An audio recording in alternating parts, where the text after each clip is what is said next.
Good gosh, guys, it's Sunday night, and that means it is Sunday night service. And I am Dani Williamson, and this is Jen. Oh, I'm just now looking at her name, her middle name, Quest. Oh. How do you say the last? Couch, just like you sit on.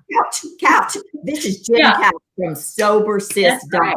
We had some technical difficulties getting on here, so that's the devil. And here's to Sunday night service. And ironically, I'm having tea.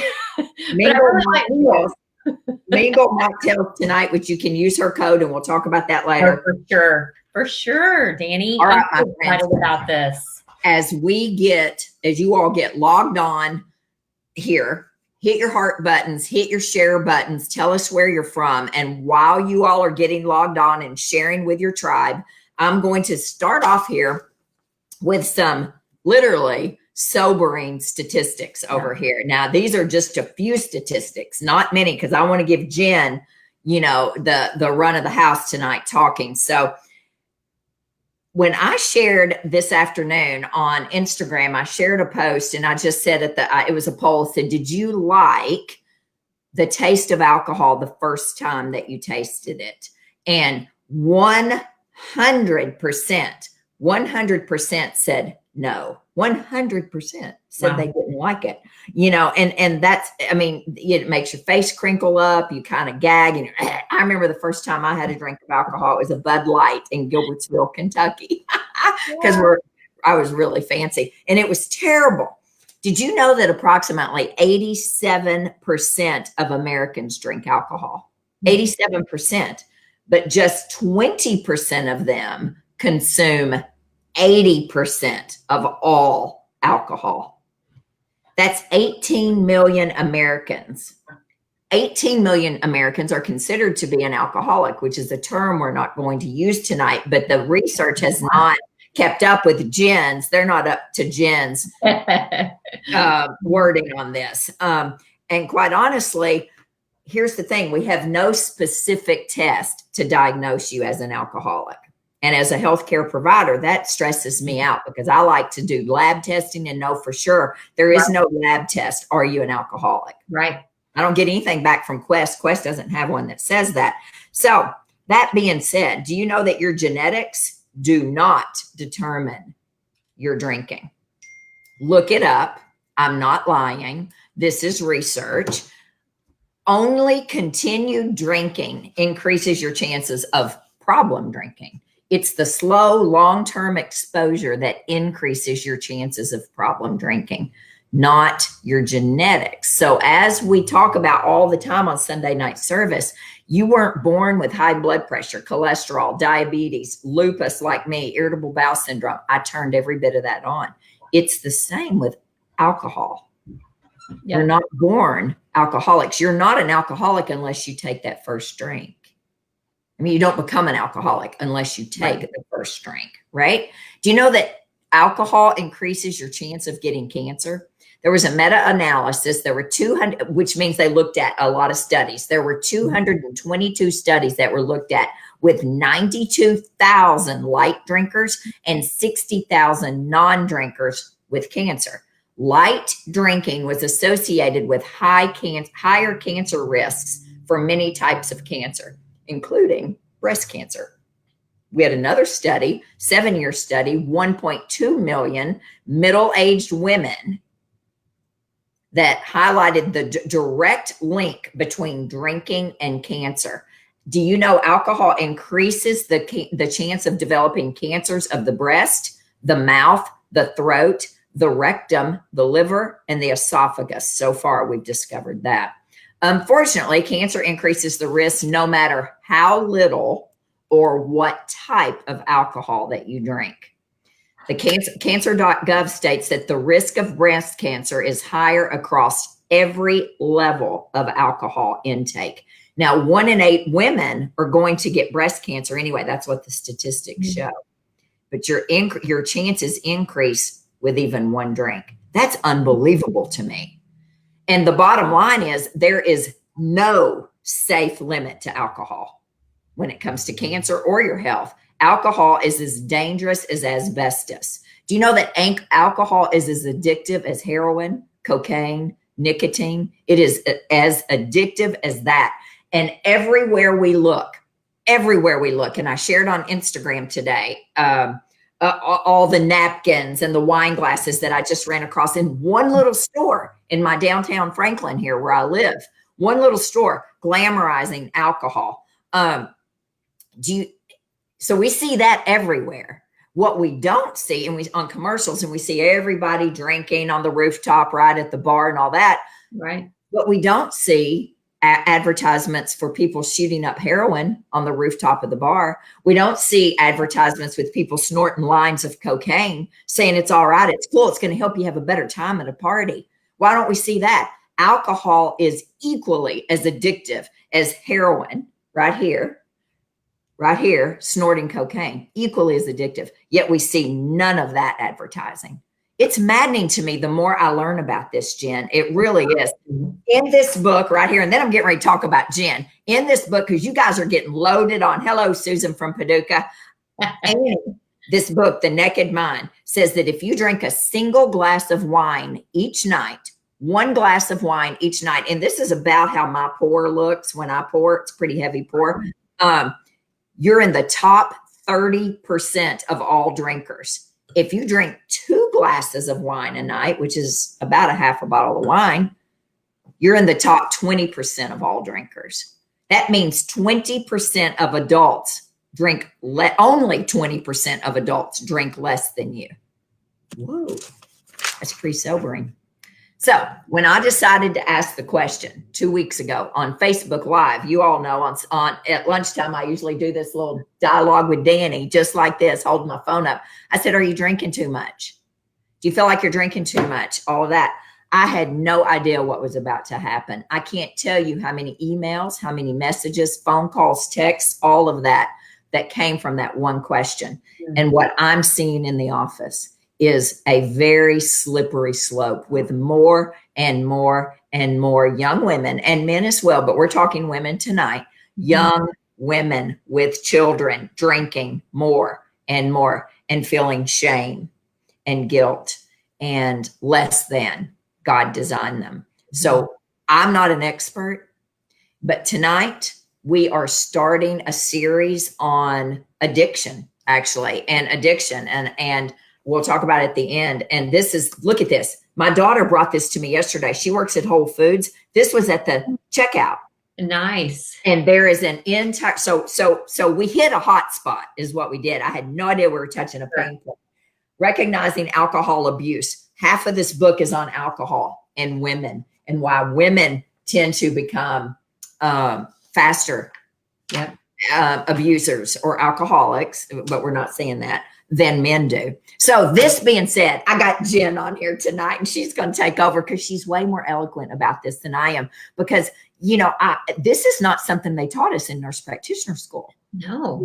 It's kind of like adverse childhood experiences. We weren't taught to ask about that. What happened to you before the age of 18? But Jen has made it her mission the last several years, right? To have a safe place for women to have a conversation about alcohol without judgment, without labels, without rules. She's a retired gray area drinker, which we're going to talk about that tonight. And around the middle of her 40s, she was tired. She was feeling stuck. She was on autopilot and she was ready for a change. She made the decision. She didn't want to roll into the big 5-0 decade, which I'm 5 years into it almost, the way she did into her 40s. She took a closer look at her life, her health, her mental health, her physical health, her spiritual health. And she began to find out ways to have more energy, better sleep, really stay present with everything that's going on. She'd already raised her kids, by the way, same as me. She began to realize that wine was not doing her any favors. She was not sleeping better at night because she had a couple of glasses of wine. I'm here to attest to that. In fact, it was undoing all of the work she did during the day. And she has coined this detox to retox term that I think is absolutely fantastic. And she was in a loop. Detoxing during the day, like I ask everyone to do. Drink your green juice, eat your good food, exercise your body, poop well, sleep well, move well, do all the things, have your community. But then she would detox at night, starting with that bewitching hour.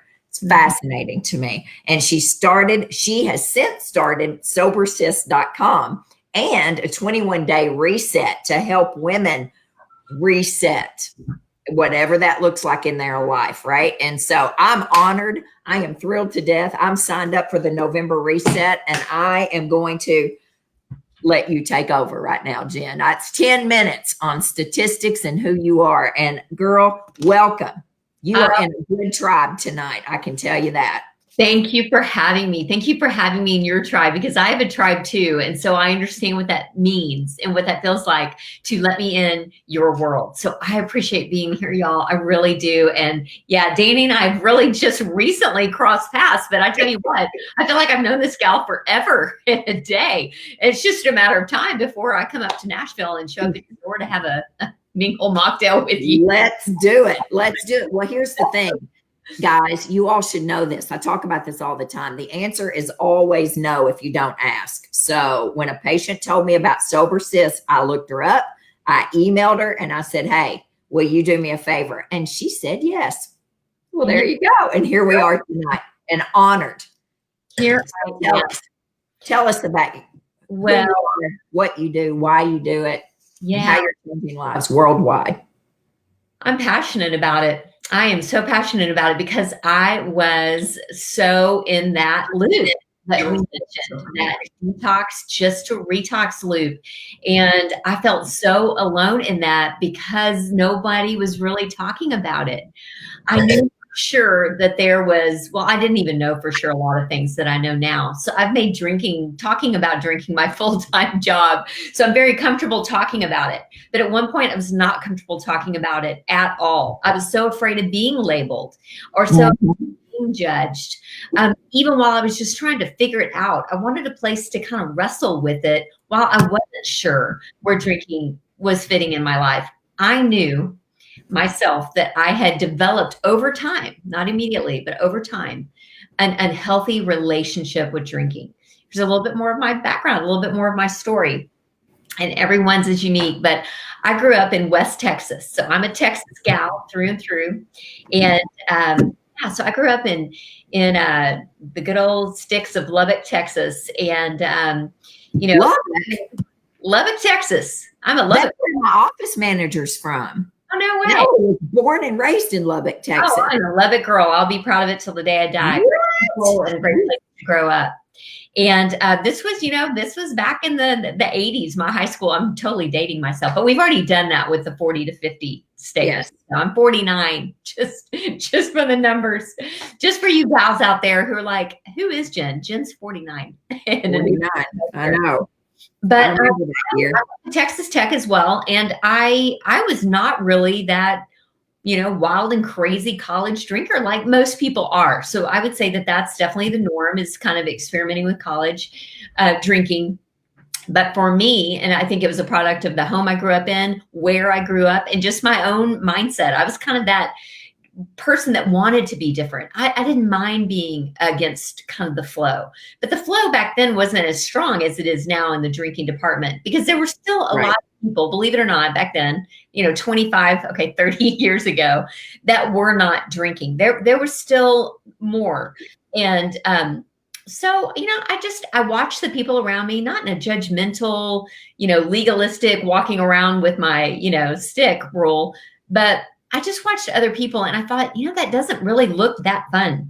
It looks kind of scary because, they're stumbling around, they're throwing up at a frat house in college.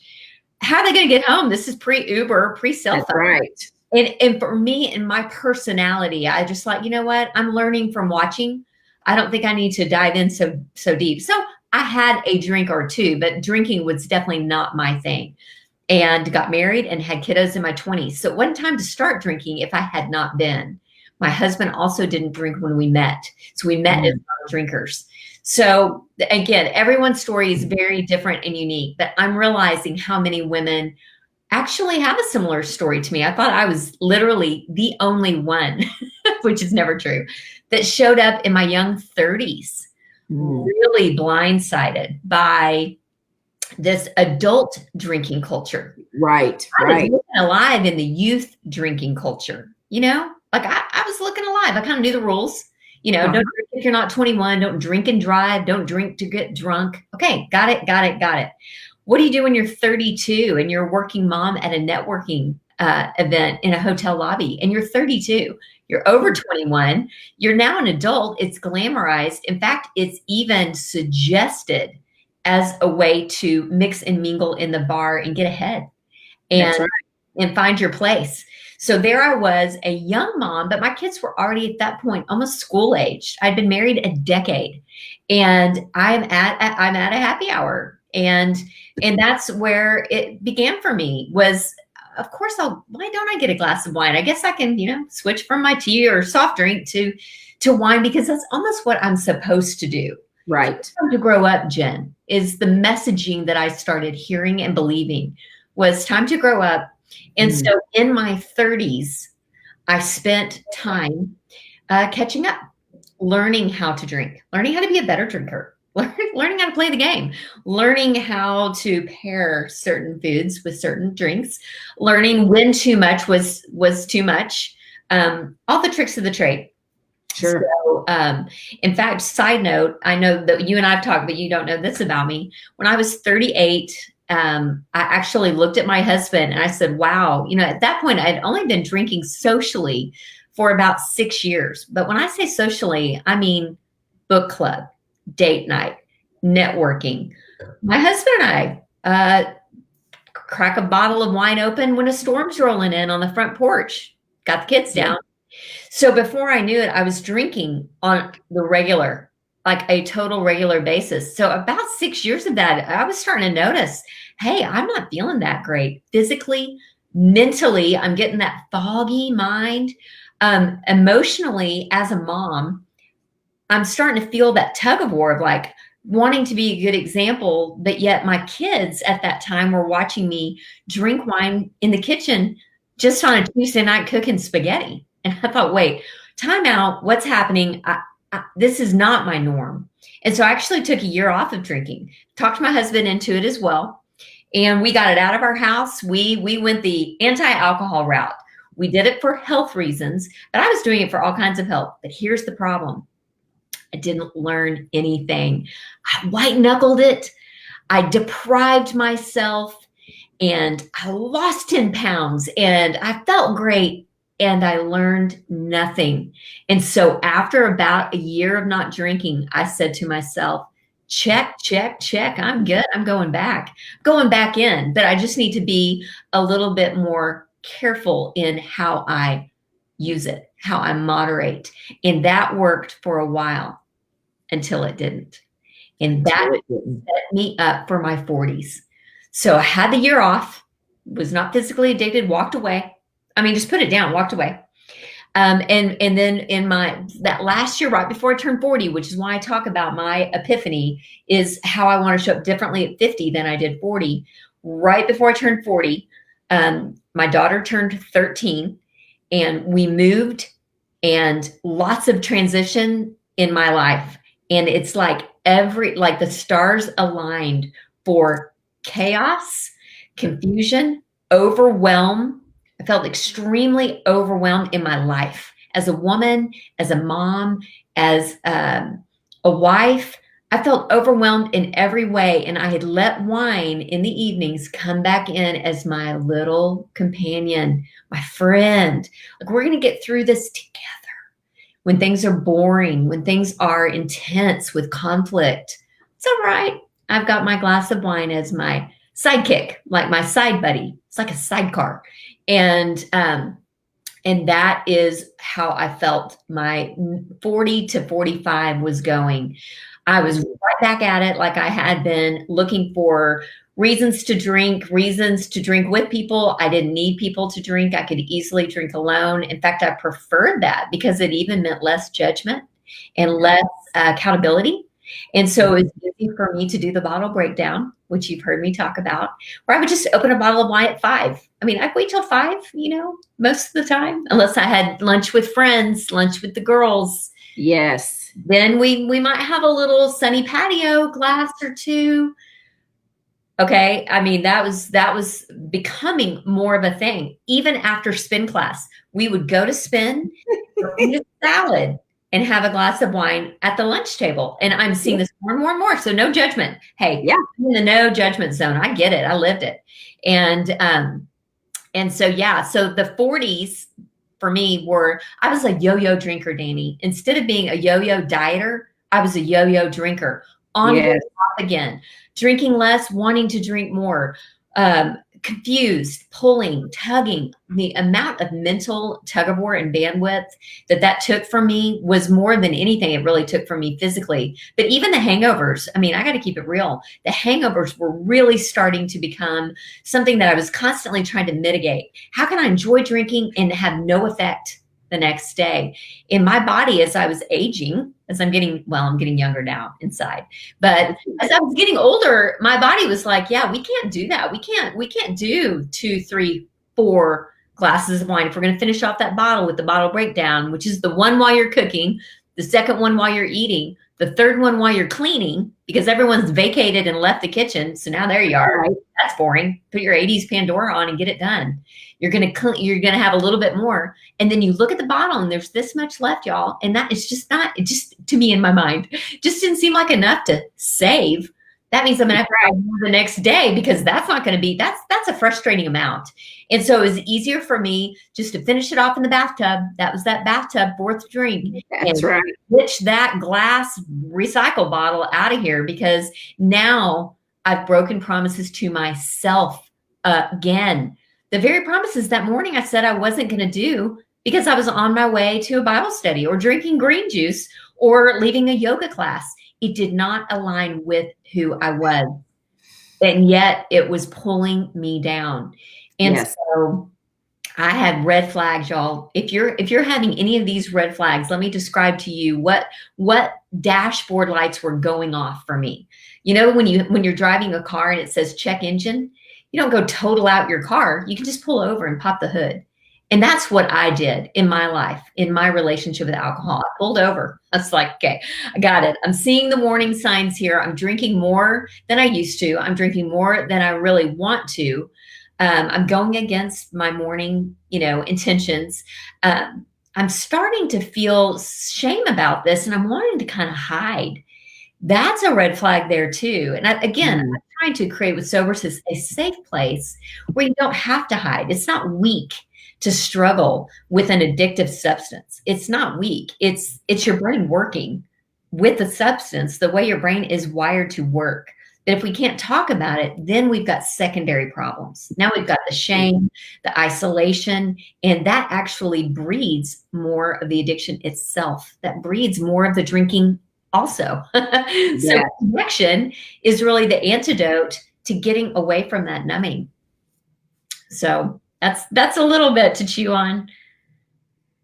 Goodness gracious. So you stopped. So you stopped for a year, you came back, and then a few years ago, it's only been a few years, 2017, 2018, somewhere around there.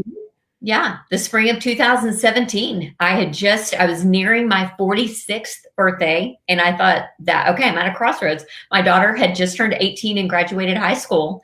And I thought to myself, you're at a crossroads here, Jen. You can keep on keeping on. You can become a professional empty nester patio happy hour expert. Because that's the way I was heading. My hubby and I, who's still a drinker, that's kind of was what we were gonna do. Live music and patios all over town, because there was nothing to stop us. And I can still go to patios, and I can still listen to live music, and I can still have that fun. But do I really need alcohol in my glass to make that fun? Can I hear the music better if I'm drinking? No. So I can't do those things anymore. I actually do them a lot. Well, I used to before COVID, but yeah. So tell me this before we get into the gray area and all of that and what sober sis is. So, because I have a question. I mean, do you drink at all? Do you drink at all? So for me, with my patients, I try to get them we talk about, like you and I were talking about gluten this afternoon, and I try to get my patients to not eat gluten and dairy and sugar for sure. But our goal is to build resiliency in your gut, right? So that when I eat gluten, and I have a sensitivity to gluten, when I eat gluten, my hands don't hurt or my stomach doesn't bloat or whatever could happen, anything. So that eventually, if I wanted to go to the wedding or to the birthday and have a piece of birthday cake, that I would have built up enough healing in the gut, healing the leaky gut resiliency. Do you drink at all? Do you ever have a drink? Yeah. And I love that you asked me that, because I think it's so empowering to know that it really is always my choice. And, for me, it was so important that I find that wholehearted living, that alignment that said, I want to do what it is I really want to do, instead of doing the very things I don't want to do. So for me, if I could define freedom, that's what it is. It's doing what it is I really want to do.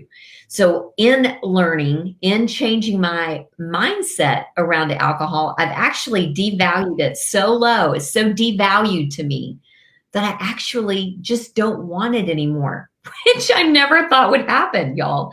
I mean, you got to know me before now, before Sober Sis. I wouldn't have believed you. I would have been like, wait, what? I understand if you can't have it, but you want it and you're just withholding or depriving, or just like, you just can't have it. No, I can have it. I can drink alcohol. I'm not in any kind of system where I'm not. I mean, I can, but what's so great is I don't want to. It's so low in value to me that when I mindfully look at the choice, alcohol drink, non-alcohol drink, I'm going to go for the one without the ethanol. I'm going to go for the one without the alcohol, because I feel like that aligns with me better. It is of higher value to me, to my mind, to my body, and my spirit, to choose the drink that does not take from me, steal from me, and lie to me. So I've just devalued it so low. So now I drink what I want when I want. I just happen to not drink alcohol. So I've been living this alcohol-free lifestyle. Like some people are vegan, some people are gluten-free. I've been living this alcohol-free lifestyle since April of 2017. I had 2 margaritas on the rocks with my husband, as he did too. We cheered, we clinked our glasses, and I said, babe, I'm taking a break. I don't know how long it's going to last, but I'm going to learn everything I can. And I'll let you know. And I never looked back. And it has not always been easy in this alcohol-centric society that we live in. It was a lot of growth for me to be able to keep moving forward. But I just didn't want to go back to where I had been. Where I had been was it's just not where I wanted to stay. So I had to keep moving. Either way, I was uncomfortable.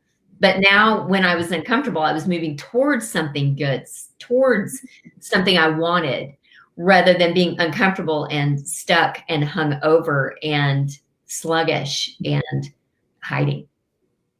So that's a great answer. I personally don't drink, but Sober Sis, just because the name Sober Sis is in the name, it's really short for sober-minded sisters. And so we're not a sobriety club. Unlike AA and other great organizations out there, we're really not a sobriety club. We're more of a sober-minded, like-minded sisterhood. So our goal is not labels and not saying always or forever. Our goal and what our space creates is a place to take a break, try on this alcohol-free lifestyle for just enough time to give you clarity of mind, so that then you choose how alcohol fits in your life. What value does it hold? And what kind of drinker do you want to be? If you want to be one at all, you have the freedom to discover that. And that's what's so great, is it's such an individual journey for each person, that it's not like you come in and there's kind of a cookie cutter, stamp that we're sticking on you. It's very unique, and people do different things. That is so empowering. What you just said is that, and I'm getting ready to type it up there, is that we have the freedom to choose whether we want to drink or not. Absolutely. Or what kind of drinker we want to be, or do we want to be a drinker? We have the freedom to choose. I think when you have that kind of empowerment behind you, knowing that you have the option to choose, say that's wine, you can choose to say no. And it's that unconscious, that conscious mind versus that subconscious mind, which, by the way, tribe, we are going to talk about that next week, because we're really going to try to get into the science of it next week. I'm trying to. I don't know. This is all new to me. But there's the conscious mind that says I'm not drinking. And then there's the unconscious mind that unravels every bit of that for us every single day. Am I right? Because you've studied this a lot longer than Yes, I have. And our subconscious mind is about 0.3 of a second faster than our conscious mind. So what we believe is what we're really going to ultimately do. It's not our good intentions. It's not willpower. That fatigues. We have something called decision fatigue. And that's what most women are facing about 3 p.m. in the afternoon, when that low blood sugar is creeping in, the stress of the day is heightening, decision fatigue is setting in, and willpower will not cut it. Because if you believe drinking is going to make your life better, if you believe that drinking is going to relieve your stress, and you've experienced that because you look around, you see that it's true with others, and you've experienced it yourself in that temporary way. I mean, let's keep it real. Drinking works temporarily. It's a numbing agent. It's an anesthetic for your brain. It slows everything down. It's euphoric when it comes in because it's a sugar blast. It comes in like a stimulant. It comes in like, wee, this is so fun. I love drinking. I want another one. Because what's happening is also there are chemicals coming in your body that are also bringing it down. So we've got to stay in homeostasis, right? And I mean, you're the one that knows more about this than I do, because you're the medical professional here. I am not a doctor, but I have learned that everything that goes up must come down. So when we have that euphoric first drink feeling, you come down lower, which makes you want to drink another to get back where you were. And that alone, it was like shocking to me when I understood that you've got a baseline. When we start drinking, we go above it, and then we go below it, and then we drink more just to get back to it. That's why the further down the line you go on the drinking spectrum, and there is a line, it's invisible, but there is a line that you cross where it does become a physical addiction. And that's not really my scope, because my thing is more about community, learning tools. But I mean, it can come down to needing, medical detox, rehab. These are serious things. And, really, once you've gotten to that point, the chemicals are so out of whack, the neuro pathways are so carved in that you really do need help getting off of that. But where I was, and we're really 90% of heavy routine or habitual drinkers is in this gray area drinking zone. And there's actually a test you can take online. They've actually taken alcoholic out of the medical jargon dictionary. You probably know what that dictionary is called as far as a diagnosis. They've taken alcoholic out, and they've put AUD, alcohol use disorder. Yes. And so now there's a 10-point scale. There is a scaling system like you would find for other disorders or other things, where you can be anywhere on that scale. So if you drink at all, you're on that scale. If you drink once a year at someone's wedding and you do a toast, okay, you're on the drinking scale. Maybe you're a 1. If you're pouring vodka in your cornflakes, okay, you're probably a 10. Yeah. It's quite a spectrum. But most people are not on either end. Most people, it's the bell curve. Most people are in the middle. And that's where I was, but I wasn't seeing people talk so much in the middle. I only saw them talk at the end. And I didn't want to get worse before I felt like I could get better. Does that make sense? It's not like I wanted to keep progressing down the spectrum to find the resources I needed, when really halfway, halftime, I need to peel off this highway. It's heading in one direction. If I can find, that's what I'm trying to provide is resources along the way, because that's what I needed myself. Wow. And that's what the majority of us need. And that's the majority. It's you can take it or leave it, but let's be honest, you're taking it more than you're leaving it. But you can't. I read today, it's only about 10% or less of people that are truly physically addicted to it, like need a medical detox. Yeah. Don't quote me on that, but I think that's what I was reading. That's the latest I read as well. After 2020, that number might have changed because we are seeing people drinking in new epidemic type it is a pandemic in and of itself, almost like an epidemic, where people are drinking more than ever before. This is the next pandemic. The mental health pandemic will be the next pandemic. Yeah. I'm on the board for the American Foundation for Suicide Prevention, and wow.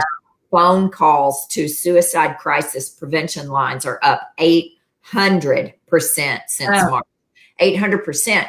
Yet phone calls to domestic violence hotlines are down drastically, almost that much, because they're stuck inside with their abuser. Yes. So we have, and I'm seeing drinking. I'm seeing my women patients, and which is the whole reason I started this, was I am seeing them drink more and more, and me too. I mean, I drank more the March to May, back when my office was shut down.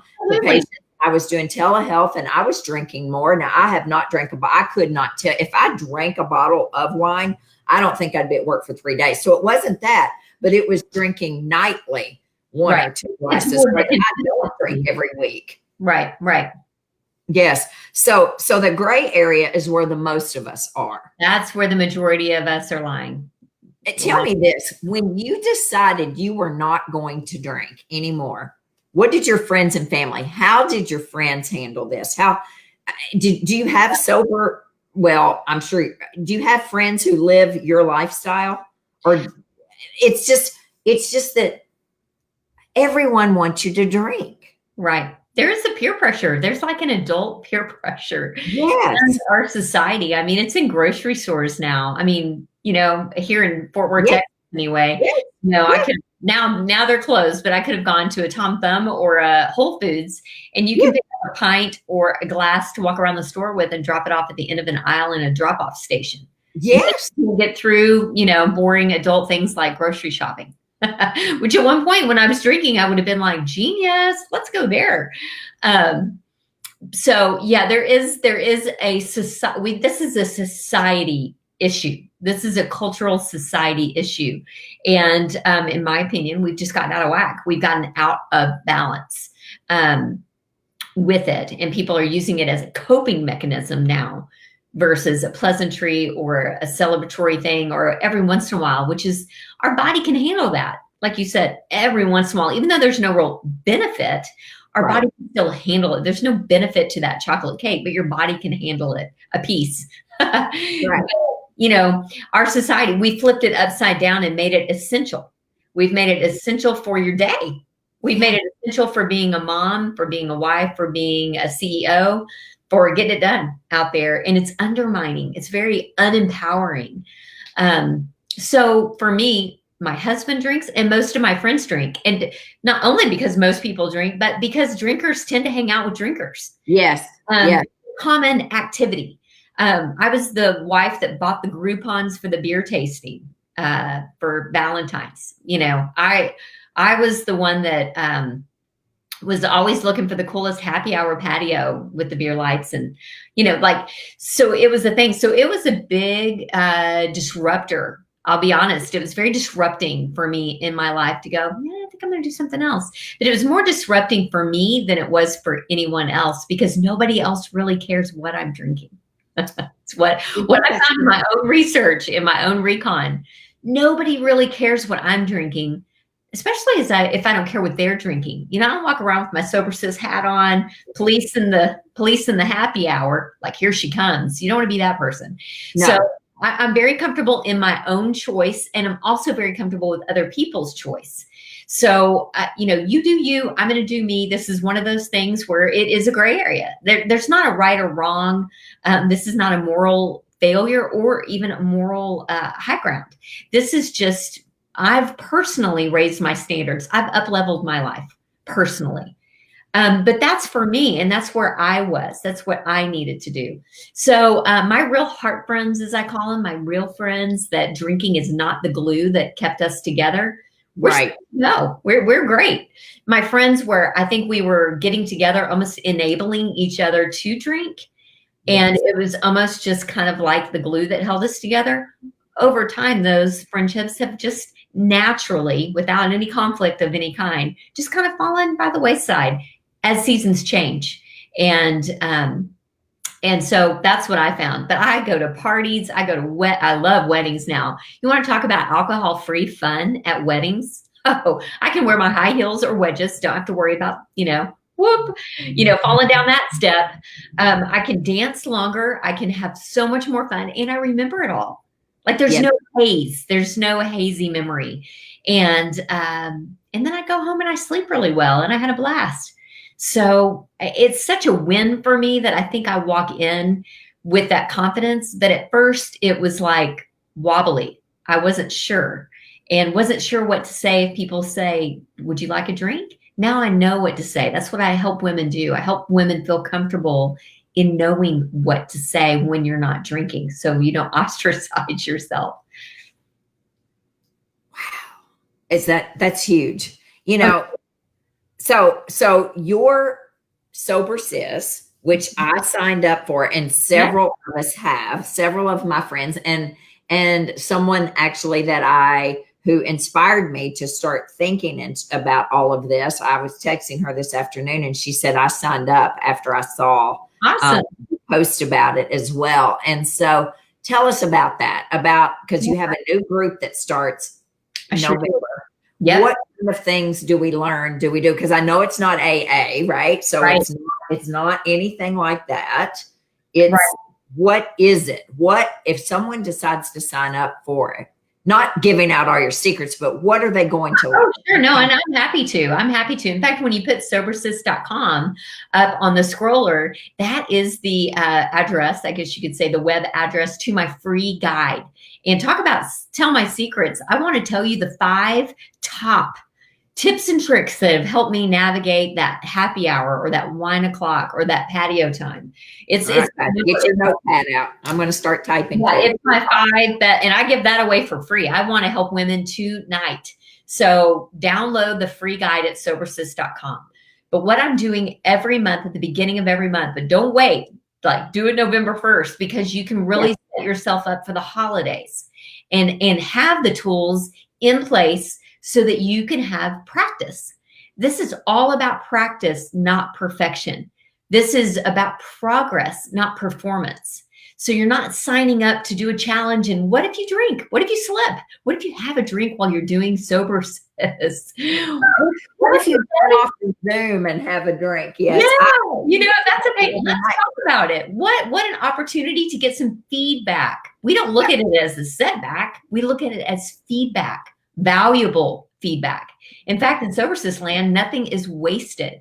Nothing is lost. Nothing is wasted. Let's picture it like this. You're running a marathon. Okay. Everyone's November 1. We're going to do this marathon of 21 days. It's really not a marathon. That's actually a pretty short amount of time. It's just short enough to give you a taste of what you can feel like and what you can learn. But in that 21 days, it is going to feel like a marathon, because every day you're going to be running. You're going to be running your race. All right, we got this. We're going to do it together. It's going to be all about connection. I'm going to be sharing practical tools every day, but we've got the connection component that's going to give you a place to talk about what you're learning. Let's say on day 17 you slip. What happens? What do you do? Well, would you go back to the beginning of a marathon? If you were literally running a marathon, Dani, and you slipped and you tripped on mile 17 because there was a rock in your shoe, would you go back to day 1, mile 1? No. In fact, I ran a half marathon and I fell on my face on mile 9. See, you have a real life example. I fell so hard. Oh, this dummy tripped me by accident. I was so mad. I did not go back. Not up and go back to the beginning. At the start line, you got up and kept running your race. Till the end. You tiptoed and you hobbled and you finished. But you finished it. And it was your race. And you probably learned something about yourself, about your resilience and your ability to press on and not be a quitter and not give up. And so you kept running. And so that's our model, our motto in Sober Sis is, this is progress over perfection. I really encourage women to take a 21-day break, because that's just enough time for you to get the benefits. Because if you give yourself just a 2-day break, you're not really out of the cycle. takes about 7 to 10 days to get alcohol and the effects of alcohol physically out of your system. Right. That's for most people, if they don't drink during the week, they're like really ready for a drink on the weekend because they're still in a physical craving cycle. If you'll give yourself 7 to 10 days alcohol free, I promise you on day 10, it's not like the birds are going to start singing and you're going to see everything in Technicolor, but you will in a way. You will feel better. It's true. You can build upon that to get the clarity of mind you need to decide after the 21 days where and how it fits in. Okay. So that's kind of the mindset. So what happens is there's really 3 ways in that 21 days that we connect. You're going to get a daily email from me, from Jen, that I wrote, sharing with you my best experiences in topics. It's very topical. We talk about sleep. We talk about social anxiety. We talk about a spouse that drinks. We talk about your why. We talk about the power of connection. We talk about all the burning questions on your mind right now when in regard to alcohol. So I break it down day by day, topic by topic. And then we connect in these smaller Marco Polo groups, which are like little talking pods. They're like little video walkie-talkie groups where you can talk about, once the reset gets started, people can talk about the topics that they're learning about in the reset that day. So it's almost like put your heads together, talk about your experiences. How can you learn from each other? And then I do, in our Facebook group, I do 2 Facebook Lives a week. One is a training and the other one's kind of a happier hour, if you will, where I'm showing drinks that I'm drinking and take you into my fridge. And we can talk about what to drink when you're not drinking. And it's so important to have alternatives that you're genuinely excited about, like you are about Mingle. You're genuinely excited, I can tell. You have no idea. I am so excited. And I love it. So did Mingle. Because you're great. They reached out and said, thank you so much for it. But it's just amazing. And it's not, it just tastes so good. But it's like, every Sunday night since I started Sunday night service, I drank a glass of wine. Yeah. Because my friend, Dr. Motley, and I, who started this together, it was like Sunday night church service communion, right? So that was here's, we toasted, we drank. And I never thought a thing about it. Right. Because number one, I don't drink every day. Number two, I couldn't tell you the last time I was drunk. I don't know. I can't function when I drink that a lot. But I just never thought about, gosh, what am I putting out there? Right. Right. So that being said, this has really been something for me. This is only my second bottle. The ritual and the festivity of it all, and kind of glamorous, glass, and putting your mint in there. Yes, putting my mint and my lime, and I'm gonna go get some real fancy glasses too. Like I just regular. Anthropology is my favorite store, and I thought when I stopped drinking that I would have to give up my glass collection, which is silly. Of course not. Now I just put different drinks in there that are actually better for me. That's exactly right. Okay, so they're going to get Facebook mocktails. Oh, what's that bottle? Girl, Danielle, this is Mingle mocktails. Look back here. There's their whole collection right there. I ordered the whole thing. You did, didn't you? That's awesome. Yeah. And Jen has a discount. We'll talk about the end of this, but they are mocktails. And they taste unbelievable. So we'll give you their information, Danielle, at the end here. Okay. So we know what we're going to get. We're going to get community. And I got a little sneak peek. There were 16 of us on the Facebook, on the Zoom call. Oh, that was just a free thing. And there's going to be a whole lot more. A lot more this Wednesday night. I'm actually having the last Zoom call before the November reset at 7 p.m. Central. And it's for any woman that signs up for the November reset is invited to that Zoom call. And I'm going to be right here in this office, and I'm going to give everyone just really what you need to know to set yourself up for the most success in doing the Sober Sis reset. And it's going to be kind of a mini coaching call. Take it. Come on. Right. Yeah. All right. This Wednesday night, ladies, sobersis.com. You can sign up today. I'm going to be on the 21-day reset. So you're going to see me. And if I stumble, then you're going to see me. If I don't stumble, you're going to see me. You know, and it's not glean from it. That's exactly right. I was going to ask, so here's what I'm figuring out is this goes so much deeper than just, okay, it's getting the bewitching hour. Let's have a drink. I mean, is it a habit? When I asked today, actually on, I think I told you this, when I asked on Instagram today, well, I've shared it everywhere. What do you love about drinking? What is it that you love about your drinking? And I put, oh, for crying out loud, when you try to do something fast, it never works. And here's what people said. Okay. What is it that you like? Okay. Everything. One person, 100% everything, the whole thing. I love it. The other person says the buzz you get from the very first glass of wine. Yeah. Been there. Get that. I get that. One said the ritual, right? One said taste, 100%. But I have started to drink some non-alcoholic beers and they're pretty good. The other one says all of it, the buzz from the first glass. I like the social aspect. That's huge. I don't drink to get drunk, but I love the social, sharing a drink and conversation. And I so get that. Champagne, it looks like a party inside a glass. So I love it. That's what this lady said. I mean, there's so many different reasons that people drink. Are you bored? Are you stressed out because all the kids are home right now? You know, COVID, not only are all the children home, the husband's home as well. They're all home. Everyone's home. And so I so get it. And yes, I do too, girl. What I'm seeing in my patients is people are drinking earlier and earlier and earlier during the day. Absolutely. I mean, Zoom meeting in your pajamas, you know, everything's a little bit, you know, loose right now. So do we really need to wait till 5 o'clock if it's 4 o'clock? I know that people are facing that for sure. And it's understandable. Again, I understand what's going on in your mindset. And I understand what it's like to feel that pull and tug of wanting to go towards something while you're also wanting to run away from it. But you're drawn to it's like a moth in the light. It's the battle. And that's what I'm very familiar with and want to help people get out of, because if you've got some tools, there really are some practical tools to get through that cravings only last for a few minutes.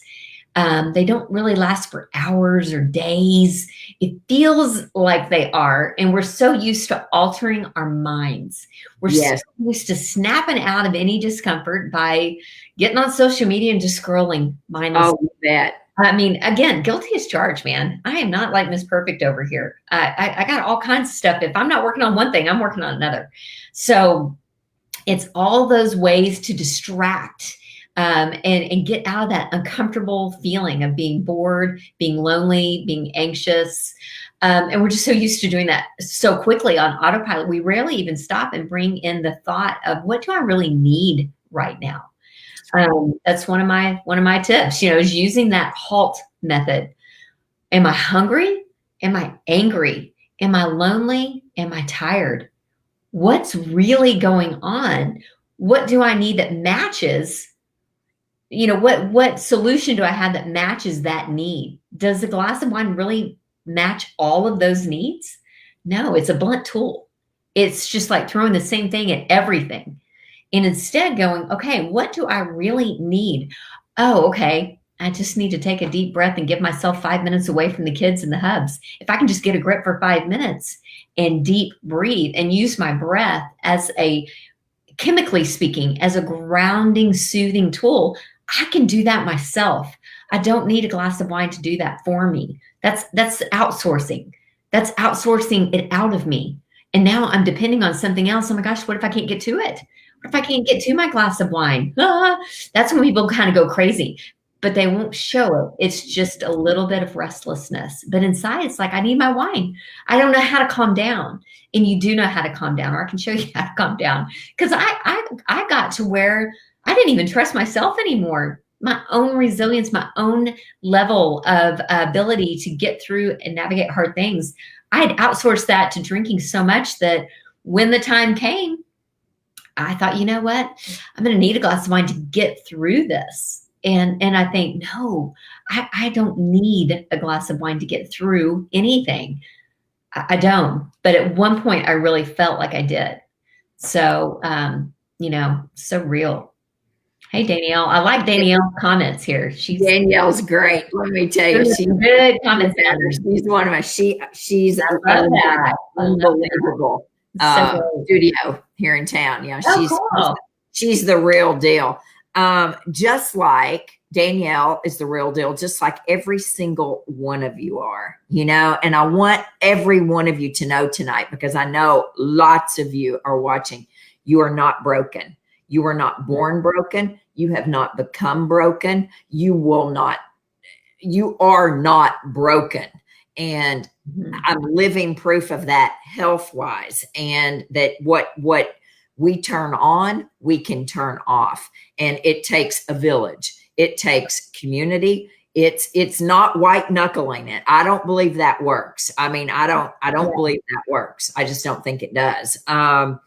But I'm just telling you that whatever the reasons are that you are drinking more than you should, more than you feel is comfortable, if you feel shame about it, if you don't share with your friends how much you're drinking, if you sneak a little wine or vodka or whatever it is, if you feel guilty over it, if you feel shame over it, if you feel regret, remorse, all of that, then you need to look deep, because something's going on.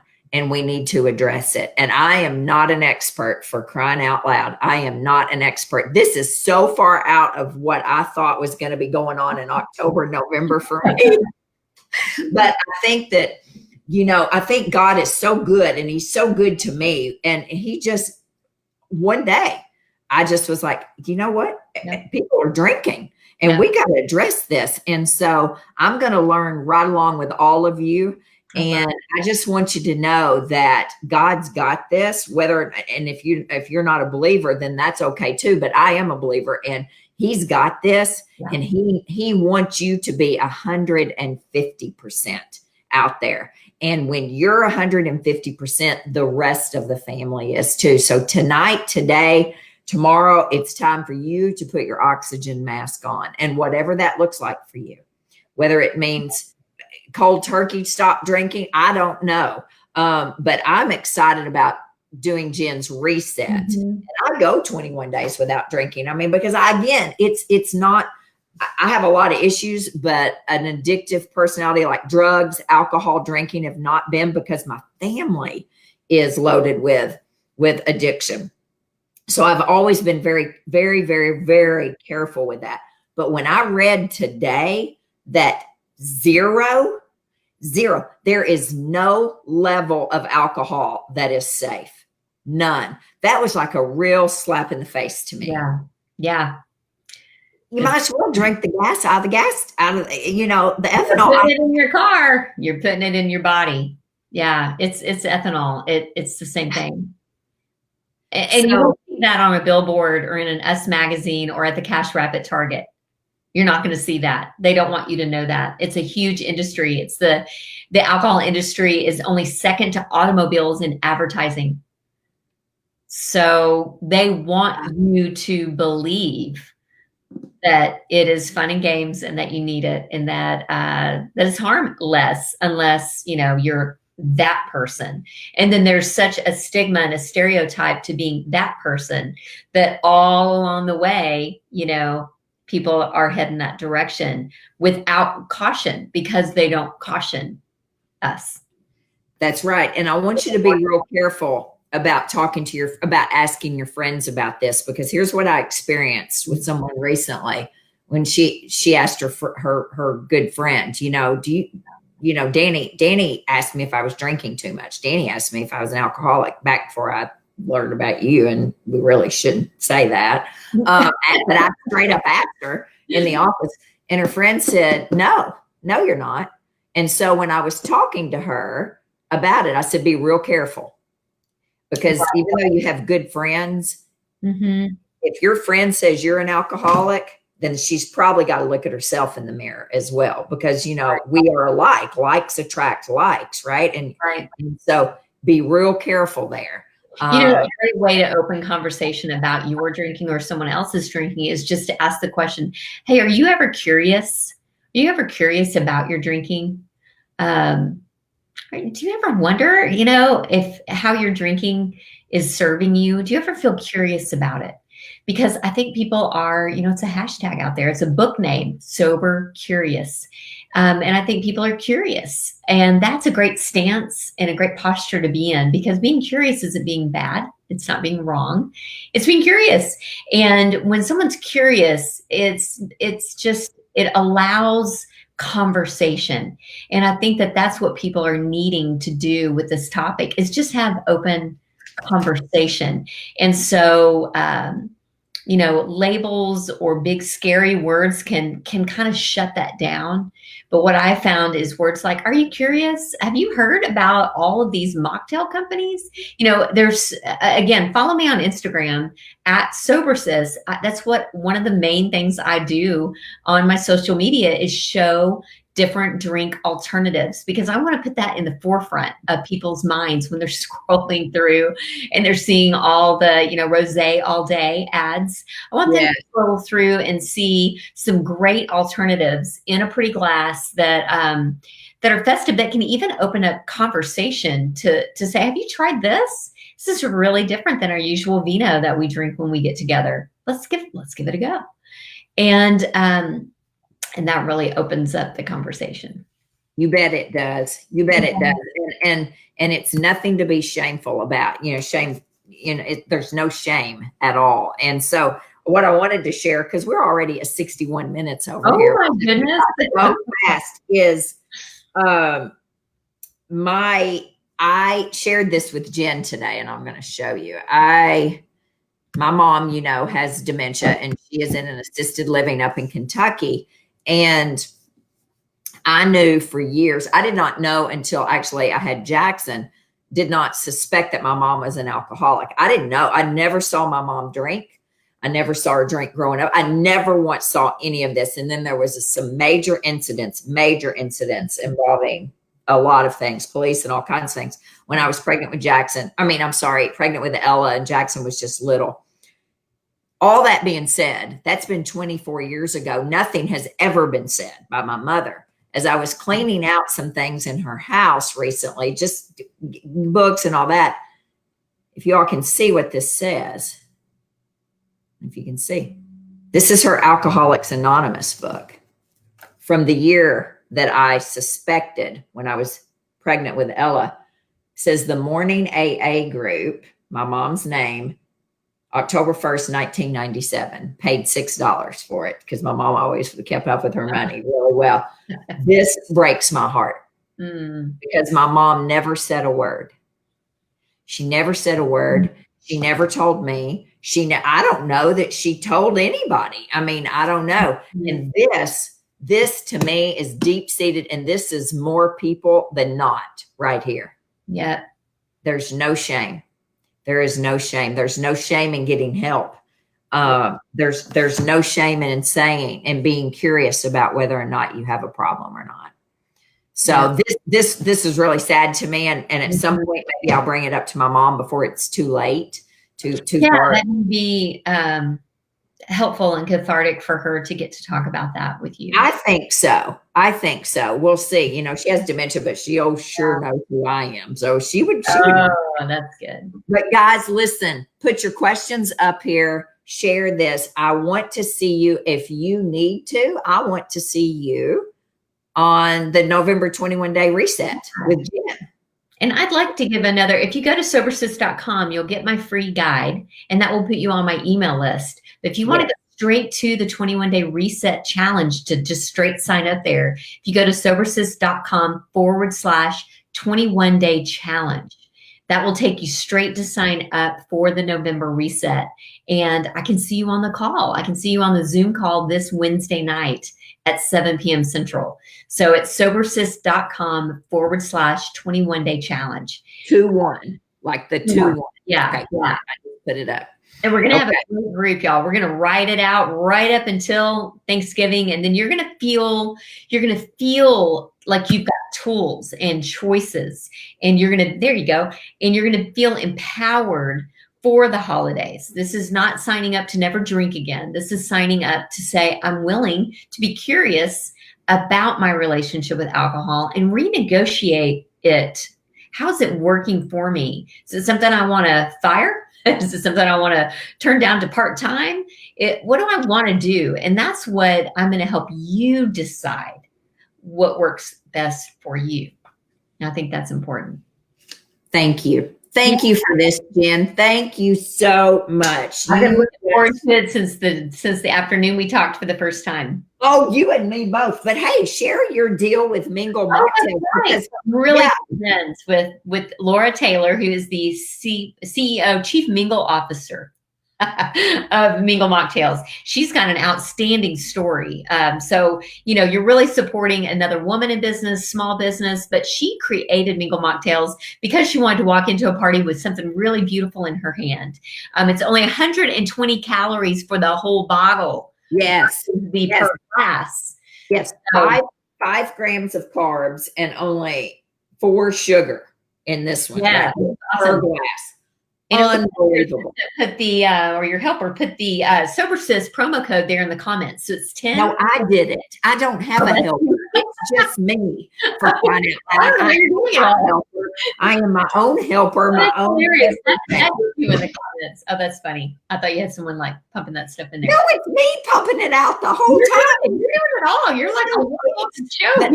Guys, this stuff is incredible. And they're actually running a special, and you get your 10% off on top of it if you use Jen's code.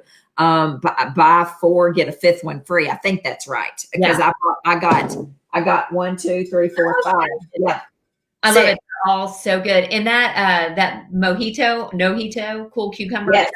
That one's really good with fresh lime squeezed in and some Topo Chico. Oh. And you can muddle some cucumbers. Muddle them, in a glass. You've got muddled cucumbers, some ice. Muddled cucumber. Oh, so you do muddled. I'm from Gilbertsville, Kentucky. You think I know what muddled cucumbers are? I recently learned myself, but I have a muddler now. Go on Amazon and buy yourself a muddler. And it's like a poking stick with kind of jags at the end. So it chops it up in there. So now it's so good. Okay. There's so many great, refreshing. Again, if you become a Sober Sis, I've got a whole membership site with drink recommendations. And I'm finding a new one almost every week now, a new company that is really on that. I just found one out of Sonoma Valley. It's de-alcoholized wine infused sparkling water with all the B vitamins and potassium. It's actually good for you. It's called H2O soft seltzer. And I'll tell your viewers all about that too. I've got some stocked in my fridge right now. I wish I had one, but it's cutting edge stuff out there. What they're finding. Well, and it's much needed. And so guys, listen, I'm excited. I know we ran over, and everyone loved this. Show her some love. Hit your hearts. Hit your all the things. Yes, and then I want to tell you guys about next week. Next week will probably be me talking about the science behind this, some statistics, and some natural ways also to help curb cravings.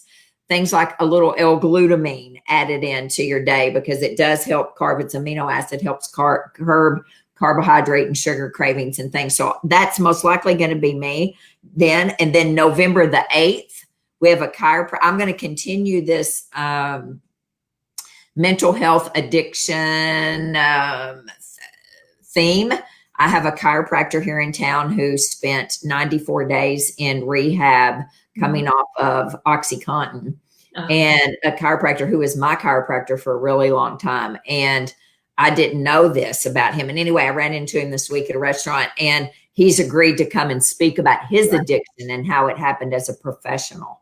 And it's an unbelievable story of healing and redemption and coming back together whole and better than he was before he even went, so that's great. And then November 22nd, the American Foundation for Suicide Prevention will be on here because this is our month of our November, the month of our international walk and all. So that's November 22nd.